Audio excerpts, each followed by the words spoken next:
Pada 16 Juli 2020, KPU Riau diundang dalam acara sosialisasi pendaftaran lembaga pemantau pemilu, lembaga survei, jejak pendapat, hitung cepat, dan hasil pemilihan Pilkada 2020. Bagaimana progres rapat sosialisasi dengan KPU RI? Mari kita tanyakan langsung kepada Bapak Nugroho Noto Susanto selaku Divisi Sosialisasi. Oke, terima kasih. Benar, baru saja kami mengikuti acara sosialisasi tentang pendaftaran lembaga pemantau pemilu, lembaga survei, jajak pendapat, dan hitung cepat pasca pemilihan 2020. Tadi alhamdulillah hadir Ketua KPU Republik Indonesia Bapak Arief Budiman, hadir juga Bapak Firian Aziz, anggota KPU RI, datang juga Bapak Hasyim Asyari, kemudian narasumber utama kita yaitu Ketua Divisi Sosialisasi dan Parmas KPU Republik Indonesia Bapak Dewa Raka, dan kemudian juga Ibu Karo, Ibu Inung, dan pejabat lain di KPU RI.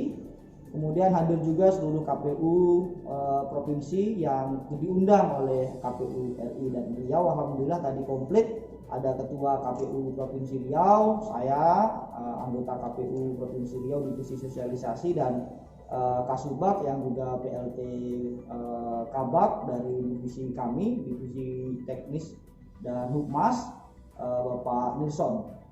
Adapun substansi daripada acara rapat sosialisasi tadi adalah hendak mengabarkan kepada kami di jajaran KPU tingkat provinsi dari tingkat RI tentang bagaimana mekanisme pendaftaran lembaga pemantau pemilihan pasca adanya PKPU 6 tahun 2020 tentang pemilihan di tengah pandemi yang memang harus mensyaratkan protokol kesehatan.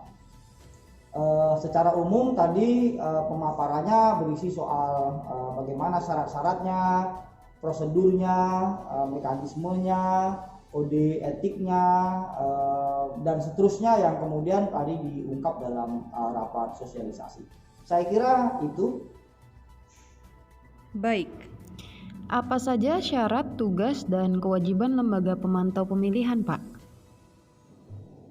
Oke, memang syaratnya ada ya beberapa secara administratif. Dokumen-dokumen memang harus diisi nanti oleh lembaga-lembaga pemantau ataupun lembaga survei, jejak pendapat ataupun hitung cepat. Secara umum ya semua lembaga yang hendak menjadi pemantau pemilu atau pemilihan itu dia harus independen. Jadi harus netral, harus mandiri, tidak boleh terikat dengan salah satu pasangan calon pilkada. Kemudian lembaga-lembaga itu juga harus menjelaskan tentang keuangannya.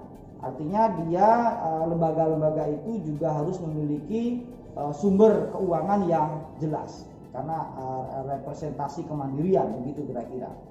Kemudian harus menyebutkan keterangan organisasinya, profilnya, kemudian akta pendiriannya, kemudian juga ada keterangan domisili ketika misalnya lembaga survei berdomisili di mana, itu juga harus mencantumkan surat keterangan dari desa.